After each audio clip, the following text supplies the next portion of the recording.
बिस्मिल्लाहिर्रहमानिर्रहीम रब्बी यस्सिर वला तुयस्सिर वतम्मिम बिल खैर। अस्सलाम वालेकुम स्टूडेंट्स, आज की इस वीडियो में हम मैथमेटिक्स क्लास 10 साइंस में circles and terms associated with circle से related 6 most important solved MCQs देखेंगे जो तकरीबन हर साल ही बोर्ड के पेपर्स में पूछे जाते हैं। यानी हम देखेंगे कि डेफिनेशन ऑफ सर्कल से रिलेटेड क्या एमसीक्यूज आ सकता है, रेडियस ऑफ अ सर्कल से रिलेटेड क्या एमसीक्यूज पूछ सकता है, इसी तरह कॉर्ड ऑफ अ सर्कल से related, diameter of a circle से related, secant of a circle से related and tangent to a circle से रिलेटेड। तो फर्स्ट एमसीक्यूज की तरफ बढ़ते हैं। तो हमारा फर्स्ट एमसीक्यूज है, कहते हैं a dash is the set of all points in a plane that are at the same distance from a fix point called the centre. तो इसमें जो आपके पास करेक्ट ऑप्शन आएगा वो सर्कल होगा। यानी सर्कल वो उन तमाम पॉइंट्स को जोड़ने से जो आपके पास फिगर बनती है वो सर्कल होती है, जिन तमाम पॉइंट्स का एक फिक्स पॉइंट से डिस्टेंस क्या हो, इक्वल हो। ये देखिए आपके पास ये ग्रीन कलर में आपको ये डिफरेंट पॉइंट्स नज़र आ रहे हैं, ये सारे पॉइंट्स। अब इन तमाम पॉइंट्स के अंदर एक प्रॉपर्टी पाई जाती है। वो प्रॉपर्टी ये है कि इन तमाम पॉइंट्स का ये जो एक फिक्स पॉइंट है, ये जो रेड कलर में नज़र आ रहा है, इन फिक्स पॉइंट से इस फिक्स पॉइंट से डिस्टेंस इन तमाम पॉइंट्स का इक्वल होगा। यानी अगर इस ग्रीन पॉइंट का इस पॉइंट से डिस्टेंस मेजर किया जाए, इधर से डिस्टेंस मेजर किया जाए, जहाँ से भी डिस्टेंस मेजर किया जाए तो वो आपस में इक्वल होगा। तो इन तमाम पॉइंट्स को जोड़ने से जो आपके पास फिगर बनेगी उसको आप सर्कल कहते हैं। यानी a circle is the set of all points in a plane that are at the same distance from a fix point called the centre of circle. यानी इन तमाम पॉइंट्स का एक फिक्स पॉइंट से डिस्टेंस इक्वल होगा। अब next blank की तरफ जाते हैं। तो नेक्स्ट ब्लैंक में हमारे पास है, कहते हैं कि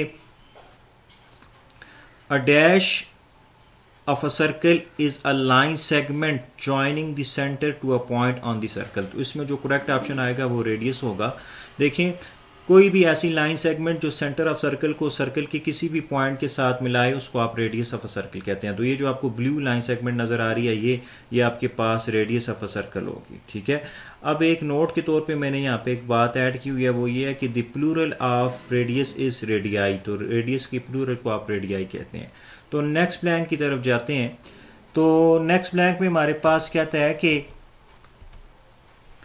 अ line segment joining any two points of a circle is called dash of a circle। तो इसमें आपके पास जो ऑप्शन आएगा वो कॉर्ड आएगा। यानी कोई ऐसी लाइन सेगमेंट जो सर्कल के कोई भी दो पॉइंट्स को आपस में मिलाए तो उसको आप कॉर्ड ऑफ अ सर्कल कहते हो। ठीक है। तो ये देखें, ये आपके पास ये जो येलो लाइन सेगमेंट आपको नज़र आ रही है, तो ये आपके पास कॉर्ड ऑफ अ सर्कल होगी।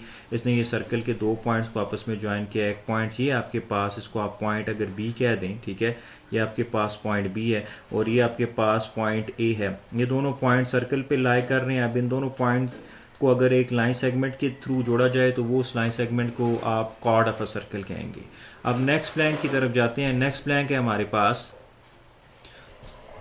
तो इस ब्लैंक में हमसे कहता है कि अ cord of a circle passing through its centre is called dash of the circle. यानी एक ऐसी कॉर्ड जो सेंटर ऑफ सर्कल से पास हो रही है उसको क्या कहते हैं, तो उसको आप डायमीटर कहते हैं। देखें, ये आपके पास एक कॉर्ड है जो सेंटर ऑफ सर्कल से पास हो रही है। तो ऐसी कॉर्ड जो सेंटर ऑफ सर्कल से पास हो रही हो उसको आप डायमीटर कहते हैं। और ये एक्स्ट्रा दो बातें यहाँ पे मैंने लिखी हुई हैं, ये भी ब्लैंक के तौर पे पूछ सकता है। The diameter is the longest chord, जो सबसे बड़ी कॉर्ड होती है उसको आप डायमीटर कहते हो। ठीक है ना। अब आप सर्कल के कोई भी दो पॉइंट्स को आपस में ज्वाइन करो तो ये देखें, ये आपके पास कॉर्ड होगी, लेकिन ये कॉर्ड जो है वो डायमीटर से छोटी होगी। तो डायमीटर जो होती है वो लॉन्गेस्ट कॉर्ड होती है। और दूसरी एक बात ये याद रखें कि डायमीटर और रेडियस का क्या रिलेशन होता है। तो रेडियस का ट्वाइस करते हैं तो तब आपके पास डायमीटर के इक्वल आता है। यानी जो डायमीटर जिसको आप स्मॉल डी से डिनोट करते हैं, ये होता है this is equal to 2 times radius. सही है। और डायमीटर का हाफ करेंगे तो रेडियस आएगा और ट्वाइस करेंगे तो रेडियस का ट्वाइस करेंगे तो आपके पास डायमीटर आ जाएगा। अब हम नेक्स्ट एमसीक्यूज की तरफ बढ़ते हैं। नेक्स्ट एमसीक्यूज है हमारे पास a line which meets a circle in 2 points is called a dash of the circle। यानी एक ऐसी लाइन जो सर्कल के दो पॉइंट्स को टच करके जाए उसको क्या कहते हैं, तो उस लाइन को आप सीकेंट लाइन कहते हो। ठीक है। तो ये आपको जो येलो कलर में लाइन नज़र आ रही है, ये लाइन ये आपके पास सीकेंट लाइन कहलाएगी। अब लास्ट एमसीक्यूज की तरफ जाते हैं। लास्ट एमसीक्यूज है हमारे पास कहता है कि a line which meets a circle in one and only one point is called dash to a circle, तो उसको आप tangent to a circle कहेंगे।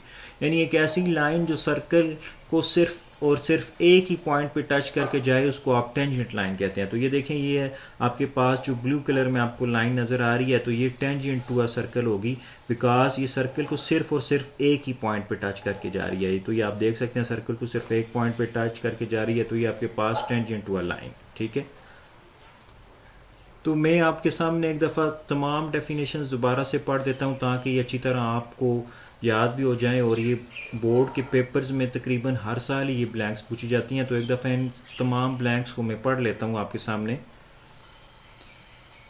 तो ब्लैंक नंबर 1 हमारे पास थी, a circle is the set of all points in a plane that are at the same distance from a fixed point called the center।